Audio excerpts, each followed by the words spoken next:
Welcome back to Building Character, where we figure out how to play as your favorite fictional characters in Dungeons & Dragons. Remember to like and subscribe to find true love. Maybe. Today we're building Garrus Vakarian from Mass Effect as a special treat for a special lady. When I say that I wouldn't be doing this without my girlfriend's support, that's not a generic thing I say because I know I'm supposed to. She's the one who introduced me to Dungeons & Dragons, so if it weren't for her, I literally would not be doing this. So happy birthday, thank you for all the support, and thank God that this character doesn't exist in real life because she'd dump me in a heartbeat for him.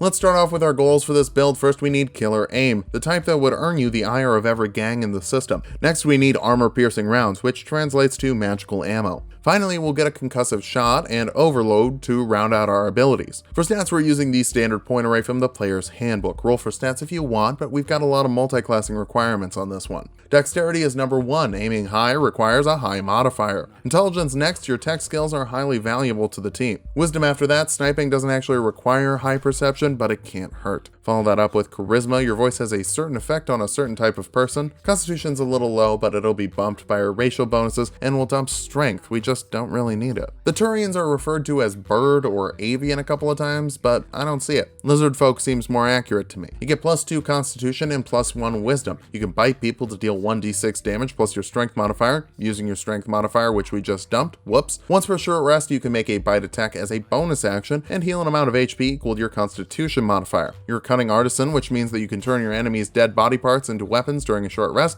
Maybe Garrus committed some war crimes as the Archangel. Doesn't really sound like him. You can also hold your breath for 15 minutes. Your natural armor is 13 plus your dexterity modifier, and you get proficiency with 2 skills from a short list called Hunter's Lore. I'd go for Stealth and Perception there, and you can build your own background for Persuasion and Deception. You're not bad at being honest, and honestly, you're not bad at being bad. Kick things off as a ranger and a regular ranger, revised later with a new Unearthed Arcana, if that makes sense. You still get 3 skills from the ranger list. Go for Insight, Investigation, and Survival for better police work. Now we're going to get a little different. In the new class variants Unearthed Arcana, they give you the option to use Deft Explorer instead of Natural Explorer. This lets you pick from one of 3 abilities. The Roving ability will give you a speed increase of 5, and you have a climbing and swimming speed equal to your regular speed. This will help you get to the high ground so you can snipe with security. Instead of Favorite Enemy, you can grab Favorite Foe. This lets you cast Hunter's Mark without using spell slots an amount of times equal to your Wisdom modifier, and it doesn't require concentration when you cast it in this way. This lets you pick an enemy to deal an extra d6 damage to with weapon attacks as a bonus action. When they die, you can switch your target with another bonus action and take out more members of the Blue Suns. Second level rangers get a fighting style, and archery adds 2 to your ranged weapon attacks, which is pretty much all of your attacks. You can also learn some spells, but really Hunter's Mark is the only one that's in character right now. Jump could help your mobility by tripling your jump distance, and Long Strider adds 10 to your movement speed, which is never bad. I guess Garrus could really book it if he needed to. Third level rangers can pick a Conclave. Gloom Stalkers get Dread Ambusher, letting you add your Wisdom modifier to initiative rolls and make an extra attack at the start of combat. If it hits,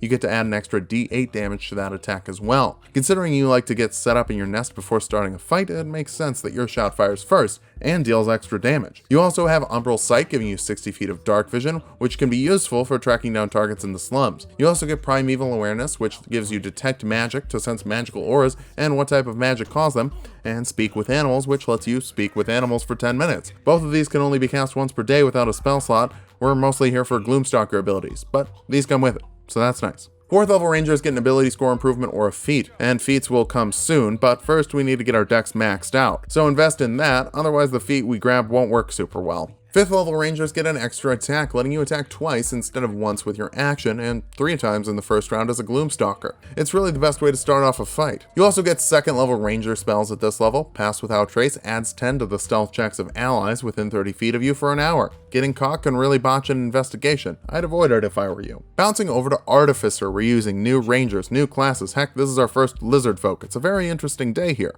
You get Magical Tinkering, which lets you use tinkering tools to imbue a tiny non-magical item with some magical properties, like making it a light, recording a message in it letting people know which shop is your favorite on the Citadel, or a static visual image like a message of 25 words or less. We're mostly here for spells. You can grab 2 cantrips. Shocking Grasp lets you make a melee spell attack. dealing 2d8 lightning damage on a hit, and you have advantage if the target is wearing metal, so I'm treating this as the overload ability. Resistance lets a creature you touch add 1d4 to their saving throws. Garrus is all about defending his teammates. You can also learn some first level spells. Again, these aren't really scratching my itch, but Expeditious Retreat would let you dash as a bonus action for a minute, depending on your concentration, and Cure Wounds heals 1d8 plus your intelligence modifier to a creature you touch for some first aid. You're multiclass and casters here, so check out page 165 of the player's handbook to figure out how many spells you have at any given level. We're really here for Artificer level 2, letting you learn 4 infusions that you can attach to non-magical items at the end of a long rest. Repeating Shot turns an item that fires some sort of ammo into a magical weapon with +1 attack and damage rolls,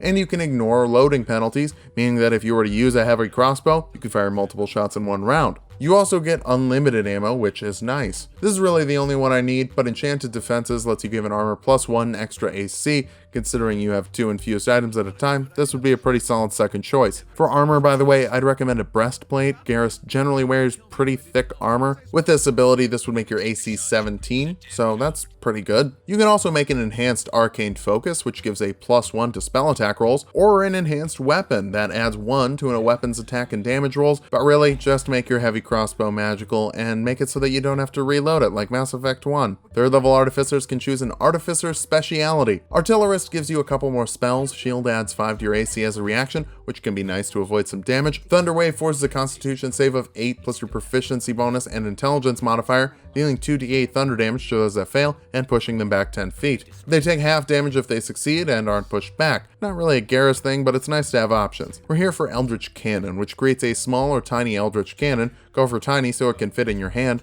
It has an AC of 18 and HP equal to 5 times your Artificer level. It's immune to poison and psychic damage. You can activate it as a bonus action on each of your turns, either as a flamethrower that deals 2d8 fire damage to creatures that fail a dexterity save in a 15-foot cone. You can give creatures within 10 feet of it 1d8 plus your intelligence modifier and temporary hit points, or you could use a concussive shot, making a ranged spell attack dealing 2d8 force damage on a hit that pushes a target 5 feet back. You can only make one of these turrets per long rest, but can create another one with a first level spell slot. 4th level artificers get an ability score improvement, more dexterity. We're very close to capping it, and capping it is very good. Back over to ranger now. 6th level rangers get to use another piece of Deft Explorer. Canny lets you pick a skill from the ranger list and get expertise with it. I'd go for investigation. You used to be the best cop on the Citadel. Heck, you still would be if you didn't have Reapers to shoot. 7th level Gloom Stalkers get Iron Mind, giving you proficiency with Wisdom saving throws, which is pretty nice if you plan on going up against a bunch of biotics who want to lift and throw you. I'd say they're using Hold Person a lot. 8th level Rangers get Land Stride, letting you ignore difficult terrain, run through non-magical plants without taking damage, and you have advantage on saving throws against magical plants. You also get an ability score improvement, cap your dexterity for maximum aim, then invest in Wisdom for better initiative. 9th level Rangers can learn 3rd level spells. Flame Arrows lets you turn a set of ammo into incendiary ammo, dealing an extra 1d6 fire damage with each shot. It ends after you fired off 12 shots or lose concentration. Remember, with the favored foe Hunter's Mark, you don't have to use your concentration, so you can put these together for an extra 2d6 damage per shot. 10th level Rangers get another ability from Deft Explorer. Tireless lets you give yourself an amount of temporary HP equal to 1d10 plus your Wisdom modifier as an action. You can do this an amount of times equal to your Wisdom modifier per long rest. It also lets you remove exhaustion on a short rest, which is helpful if those Reapers aren't letting you get your REM cycle on. You can also use Fade Away, which is an updated version of Hide in Plain Sight for people who like useful things. It lets you turn invisible for 1 round as a bonus action per short rest, so you can duck into cover and get back to sniping. 11th level Gloom Stalkers get Stalker's Flurry, letting you make another attack if you miss one of yours. Currently, you probably wouldn't be missing considering your attacks are maxed out, but you know what? We could be grabbing something next level that could lower that. Who knows?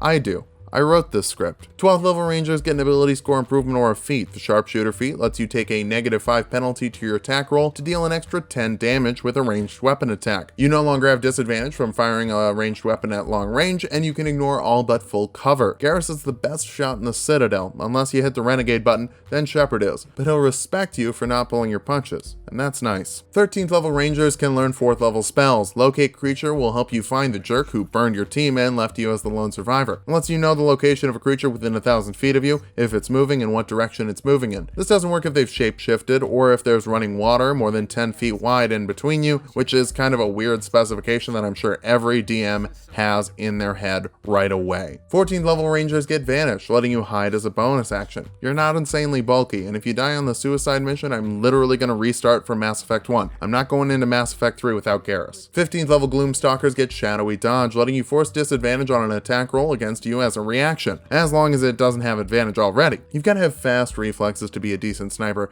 and you're more than decent. You're exceptional. Our capstone is the 16th level of Ranger for an ability score improvement. More Wisdom would boost your initiative to +7, which is pretty great. Considering you've got extra attacks on the first round, you may be able to actually take out a smaller enemy before they even move. Now that we've hit level 20, let's figure out how viable this build is. First, you're an excellent sniper with a +16 damage modifier, 2 attacks per round, Hunter's Mark, and a +9 to hit with Sharpshooter. You can deal some great damage. You've also got magical shots, so even enemies with thicker skin shouldn't be an issue. Finally, you've got great mobility. With extra speed, climbing speed, and no worries about difficult terrain, you can get to the high ground and pick people off from a distance. For weaknesses, Artificer and Ranger don't really gel that well together, with Artificer spells using Intelligence and Ranger spells using Wisdom. You're also suffering from a low Strength score, meaning bigger enemies could push you around. Finally, Lizard folk just tend to work better investing in Strength rather than Dexterity. Your bite attack is basically useless. But Garrus doesn't bite people, so that makes sense. Get on a roof, load up your rifle, and provide cover to the more frontline members of the squad.